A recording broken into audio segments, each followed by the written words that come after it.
My name is Elena Whitmore. I'm 28 years old. On paper, my life looks stable, impressive even. I work as a financial analyst at a mid-sized insurance firm in Connecticut. It's the kind of job that sounds boring at parties, but quietly pays well. Well enough that I rent my own apartment in West Hartford. Well enough that I don't panic when my car needs repairs. Well enough that I can say yes to the occasional weekend trip or a nice dinner without checking my bank balance first. Most people would say I'm doing just fine, but family has a way of turning success into obligation. I live about 40 minutes from my parents' house in Farmington. Not far enough to be too busy, not close enough to be convenient. Just close enough that I'm always expected to show up. Sunday dinners, last-minute favors. Can you stop by? Texts that don't feel optional. My parents aren't monsters. That's the hardest part. They're the kind of people who volunteer at church and remember birthdays. The kind who raised us with rules and expectations and the constant reminder that family comes first. And somehow, that rule always landed squarely on me. My older sister, Rebecca, is 5 years ahead of me. She's 33, married, 2 kids, the full checklist. Her son, Lucas, is 9. Her daughter, Mia, is 7. Loud, energetic, sticky-fingered in the way only kids that age can be. Rebecca married her husband, Daniel, 8 years ago. They live in a colonial house in Avon with a swing set in the backyard and framed family photos lining the hallway. From the outside, they look like the definition of settled. From the inside of my life, they look like a weekly ambush. Every Saturday morning, without fail, Rebecca shows up at my apartment around 8:30 a.m. She doesn't text first. She doesn't ask if I have plans. She doesn't knock softly. She just appears. I'll still be in pajamas, coffee half made, hair pulled into a lazy bun. And there she'll be, standing in the hallway with Lucas bouncing off the walls and Mia already asking what snacks I have. "Morning, Elena," she'll say brightly, like she's doing me a favor. Then she'll crouch down, kiss both kids on the head, and announce, "Be good for your aunt." And before I can process what's happening, she's gone. 12 hours. That's how long she's gone. 12 hours of refereeing arguments, wiping spills, reheating food, breaking up fights, pretending I'm not exhausted by mid-afternoon. While Rebecca and Daniel enjoy brunches, movies, shopping trips, and quiet dinners where no one is screaming. I told myself it was temporary. I told myself it was just until things settled down. But weeks turned into months, and months turned into resentment I didn't know how to name. The first time I tried to say something, I rehearsed it in my head like a presentation. I called Rebecca on a Sunday morning, still tired from the day before. "Hey," I said carefully. "I love spending time with Lucas and Mia, I really do. But I was wondering if we could maybe figure out a schedule, just so I can have a few Saturdays to myself." The silence on the other end was immediate. Then her voice changed. "Elena, I can't believe you're saying this." She sounded hurt, offended, like I'd confessed something ugly. "We work so hard all week," she continued. "Daniel and I barely get time together. You don't have kids. You don't have a husband. What exactly are you doing on Saturdays?" I didn't have an answer that sounded good enough, because resting didn't count, because having a life wasn't specific, because anything that wasn't children apparently meant nothing. A few weeks later, I tried again, this time with my parents present. We were at Sunday dinner, pot roast. Familiar smells, familiar expectations. "I'm feeling a little overwhelmed," I said. "Watching the kids every Saturday is a lot. I was hoping maybe we could work something out." My dad didn't even look up. "You help family," he said simply. My mom set down her fork and gave me the look, the one that always meant disappointment. "I raised you better than this," she said. "Rebecca has real responsibilities. You're single. Taking care of the kids is good practice for when you have a family of your own." Practice. As if my life hadn't started yet. I smiled. I nodded. I swallowed everything I wanted to say. And that's how it stayed. Me smiling. Me nodding. Me slowly realizing that in my family, my independence didn't make me respected. It made me available. And at the time, I still didn't know that Christmas was already being planned around that assumption. I didn't become angry all at once. It happened slowly, quietly, in the spaces between Saturdays. At first, I told myself I was being dramatic. Plenty of people helped with their nieces and nephews. Plenty of aunts babysat. That was normal, right? That's what family did. But there was a difference between helping and being expected. I started to notice the pattern more clearly once I stopped pretending it didn't exist. Rebecca never asked if I was free. She never checked my schedule. She never offered to trade weekends or even say thank you beyond a casual, distracted text late at night. Kids are asleep, we're on our way. No apology for being late. No acknowledgement that I'd given up another Saturday. Just assumption.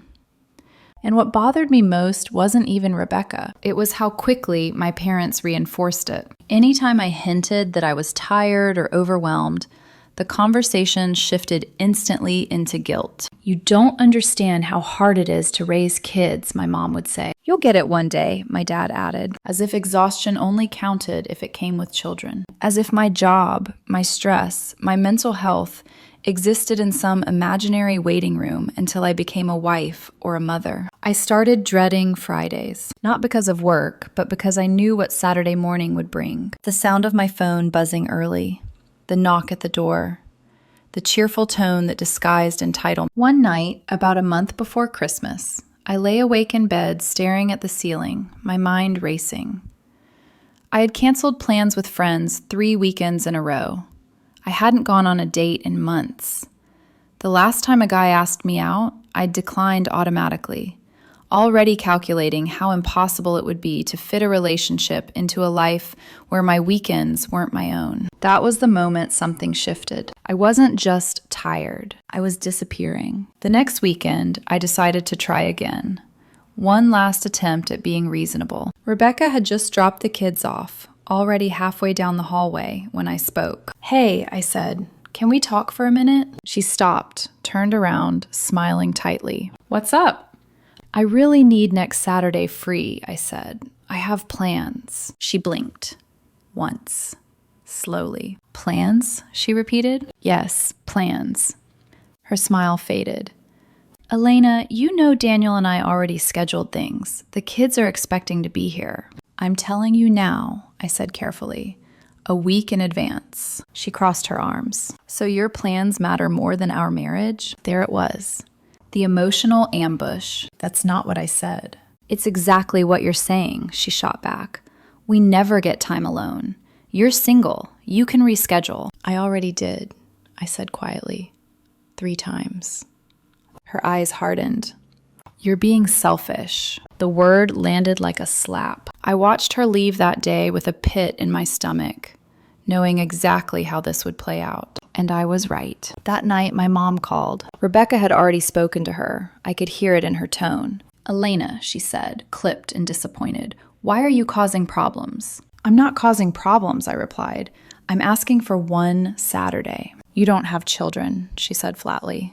You don't understand sacrifice. I understand being taken for granted, I said, before I could stop myself. There was a pause. Then my dad took the phone. Family doesn't keep score, he said, but I was the only one paying. After that call, I sat alone on my couch for a long time, staring at the dark TV screen, feeling smaller than I had in years. I started questioning myself. Was I really selfish? Was I exaggerating?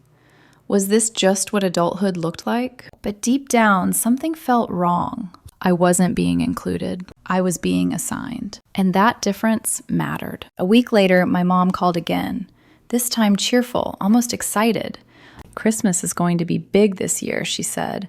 Your Aunt Patricia is coming, Uncle Robert and Aunt Karen too.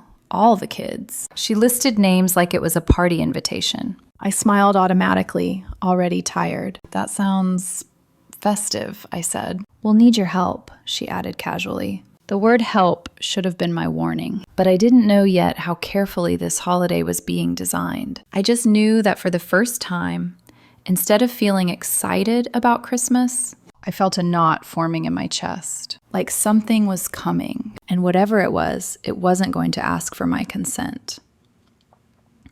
The call came 3 weeks before Christmas. I was at work, staring at a spreadsheet that refused to balance when my phone lit up with my mom's name. I hesitated before answering. Somewhere deep down, I already knew this wasn't just a casual check-in. "Elena, sweetheart," she said brightly. Too brightly. "I'm calling about Christmas." Of course she was. "We're doing something special this year," she continued. "Everyone's coming. Your Aunt Patricia and her 3 kids, Uncle Robert and Aunt Karen with theirs, Daniel's parents, his brother's family. It's going to be lovely." I did the math automatically. Too many people. "That sounds big," I said. "It is," she agreed, "which is why I was hoping you could help us." There it was again. Help.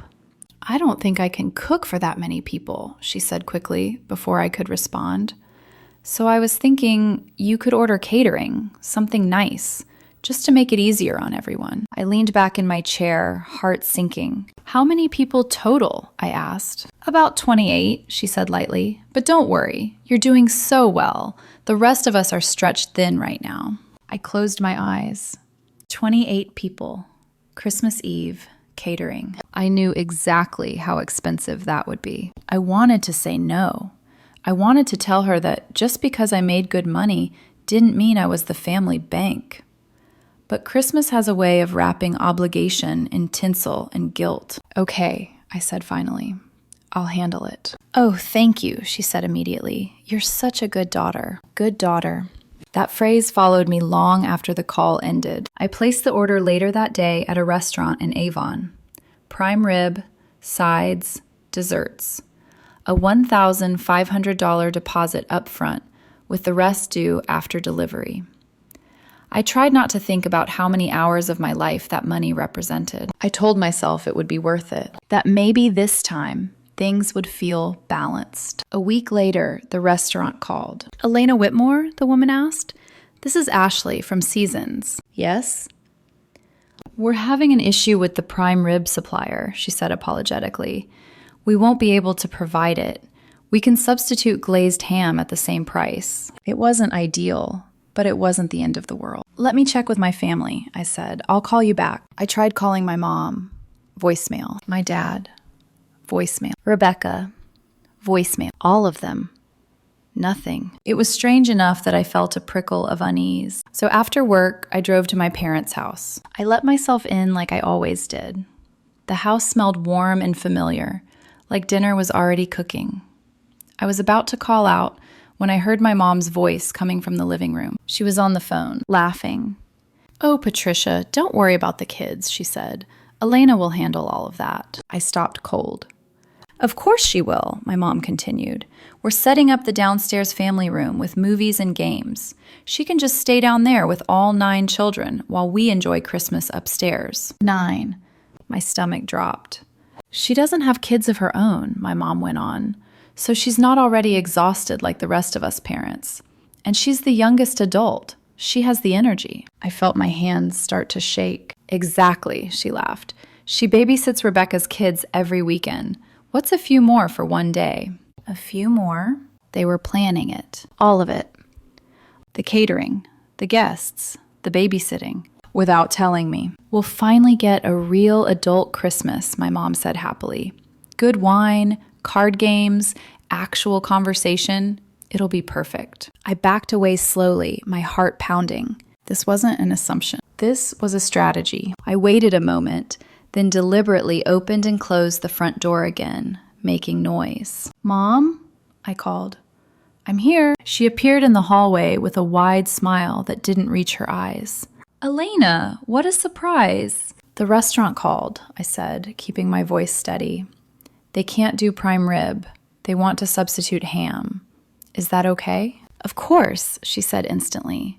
"Whatever you think is best." "Of course." I nodded, turned, and walked out without another word. I sat in my car for several minutes, gripping the steering wheel, breathing through waves of anger and nausea. They hadn't asked me. They had assigned me. I was paying nearly $2,000 for food I wouldn't even get to eat upstairs. I was supposed to spend Christmas trapped in a basement with 9 kids while everyone else celebrated. And the worst part? They laughed about it. By the time I got home, I was done pretending. I called the restaurant. "I need to cancel the entire order," I said. There was a pause. Christmas is only a week away. I understand. You'll receive about $1,200 back after fees. That's fine. When I hung up, the apartment felt unnaturally quiet. I sat on the couch, staring at my phone, my heart racing. Then I remembered something. 4 months earlier, my college friend Amanda had invited me to spend Christmas with her family in Vermont. A ski house, snow, hot chocolate. I'd said no without thinking. I scrolled to her name and called. Elena, she said. Oh my God, hi! Is your Christmas invitation still open? I asked. She didn't hesitate. Absolutely.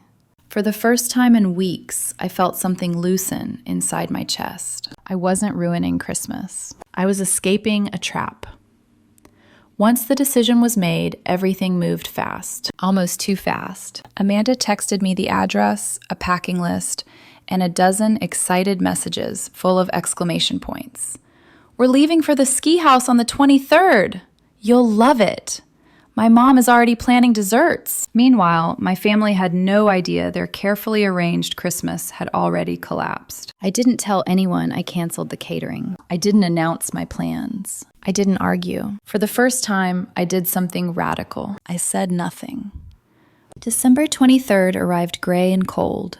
I left work early, told my boss I'd be unreachable for a few days, and packed my car in silence. No guilt, no explanations, just bags, a thermos of coffee, and the quiet hum of the highway as I drove north. The farther I got from Connecticut, the lighter I felt. Amanda's parents lived in Burlington, and when I arrived that evening, they greeted me like I was expected, like I belonged there. No questions about why I wasn't with my family, no assumptions, just warm smiles, hugs, and a glass of wine placed gently into my hand. That night, we played board games and laughed about college memories. No one asked me to clean up. No one handed me responsibility disguised as kindness. The next morning, we drove up to the ski house in Stowe. It looked unreal. A log cabin surrounded by snow-covered trees, smoke curling from the chimney, mountains rising behind it like a postcard. Inside, everything was warm. Wood floors, thick blankets, the smell of coffee and cinnamon. This was Christmas. Not obligation, not performance, not sacrifice, just presence. By mid-afternoon on Christmas Eve, my phone started buzzing. I stared at it for a long moment before answering. Hello? Elena, my mom snapped. Where are you? I looked out the window at the falling snow. I'm not coming, I said calmly. What do you mean you're not coming? She demanded. Everyone is here. The food was supposed to arrive hours ago. I know, I replied. I canceled it. Silence. I heard your phone call with Aunt Patricia, I continued. I know about the plan. I know you were going to put all 9 kids downstairs with me while everyone else celebrated upstairs. That's not... She started. I'm done, I said. I'm on vacation. If you don't get over here right now, she said sharply, we'll come to your apartment with the children. I laughed. I'm not there. Voices erupted in the background. Confusion, panic. Rebecca grabbed the phone. What is wrong with you? She yelled. We planned everything around you watching the kids. I know, I said. That's the problem. You're selfish, she snapped. You don't have children. You don't understand how hard this is. And you don't understand what it feels like to be used, I replied. Don't wait for the food. It's not coming. I hung up. Then I turned my phone off. The quiet afterward was unreal. Amanda stared at me wide-eyed. Are you okay? She asked gently. I looked around the room, at the fire, at the snow, at the people who had welcomed me without expectations. I'm better than okay, I said. I'm free. Christmas Eve passed in laughter, skiing, and hot chocolate by the fire. Christmas morning came without alarms or stress. No one assigned me a role. No one needed anything from me except my company. For the first time in years, I felt like an equal. On December 26th, I turned my phone back on. 52 missed calls, 34 unread messages. They ranged from furious to cruel. You ruined Christmas. The kids were a nightmare. We had no food. Everyone was embarrassed. I read them all, and instead of feeling guilty, I laughed. They had spent Christmas doing the exact thing they planned to dump on me. I stayed in Vermont for 3 more days. When I finally drove home on the 29th, I felt calm in a way I hadn't in years. The next morning, there was aggressive knocking at my door. I looked through the peephole. My parents, Rebecca. I took a deep breath and opened the door. They pushed past me immediately. "How could you do this to us?" my mom demanded. "We looked like idiots." "You should have seen the kids," Rebecca snapped. It was chaos. I leaned against the counter, arms crossed. "That sounds exhausting," I said evenly. My dad pointed at me. "You made your choice." "Yes," I said, "I did." They yelled, they cried, they blamed. And for the first time, I didn't absorb it. "I don't care," I said finally. "I don't care that Christmas was ruined. I care that you've been using me for years." My mom straightened, cold now. "Fine," she said. "We're done.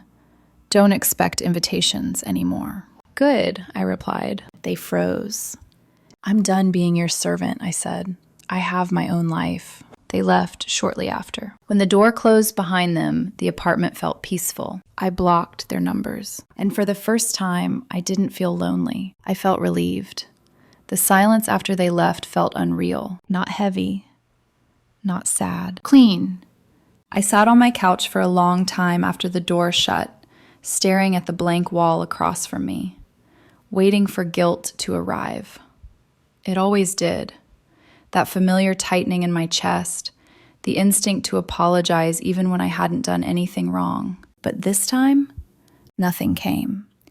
Instead, I felt steady, calm in a way that scared me a little. I blocked my parents' numbers first, then Rebecca's, then Daniel's, even though he hadn't said much beyond a few accusatory texts about family unity and disappointing the kids.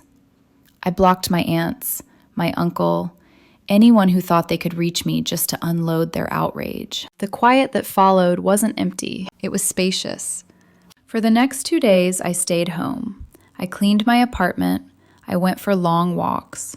I slept in without an alarm for the first Saturday in months.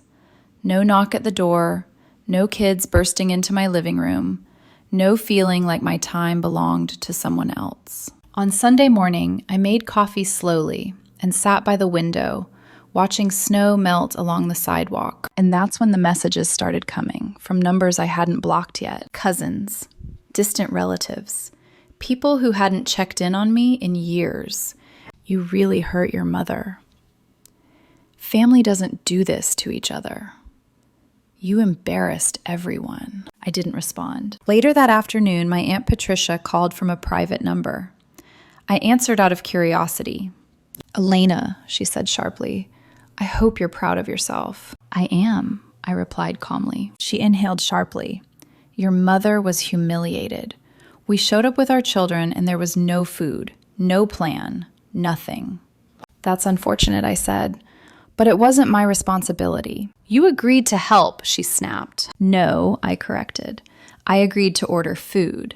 I never agreed to babysit 9 children while everyone else drank wine upstairs." She scoffed. "You're young. You don't understand sacrifice." "I understand manipulation," I said, "and I won't participate in it anymore." She hung up on me. I didn't feel shaken. If anything, I felt validated. The truth had finally been spoken out loud, and they didn't know how to handle it. A week passed. Then 2. The messages slowed, then stopped. And for the first time, I began to notice how much space had opened up in my life. I met friends for brunch on Saturdays. I took a yoga class I'd always skipped because it conflicted with babysitting. I stayed out late one Friday night just because I could. I also noticed something else. I wasn't angry anymore. Anger had fueled my escape, but peace was what followed. About a month later, I ran into Rebecca at the grocery store. It wasn't planned. It wasn't dramatic. She was in the frozen foods aisle, Lucas clinging to her coat, Mia whining about ice cream. She looked tired, frayed, older somehow. She froze when she saw me. "Elena," she said stiffly. "Rebecca," I replied. There was an awkward pause. The kids stared at me like I was a stranger. "We had to explain why Aunt Elena wasn't around anymore," she said, her tone sharp. "That wasn't easy." I met her gaze. Neither was being used for years without being asked. She opened her mouth, then closed it. "You could have talked to us," she said finally. "I tried," I replied. You didn't listen." Her jaw tightened. "You think you're better than us now," she said, "because you walked away." "No," I said quietly. "I think I'm worth being treated like an equal." She scoffed. "You'll regret this." I smiled gently. "I don't." I walked away before she could say anything else. That night, I didn't replay the conversation in my head. I didn't question myself. I slept. A few weeks later, something unexpected happened. I met someone. It was at a wine tasting event a coworker dragged me to. One of those casual, noisy gatherings where people pretended to know what they were talking about. I almost didn't go. Old habits die hard. His name was Ethan. He was easy to talk to, not flashy, not intense. He asked questions and actually listened to the answers. When I mentioned my family, I didn't feel the need to minimize or explain. "I set boundaries," I said simply. He nodded. "That's healthy."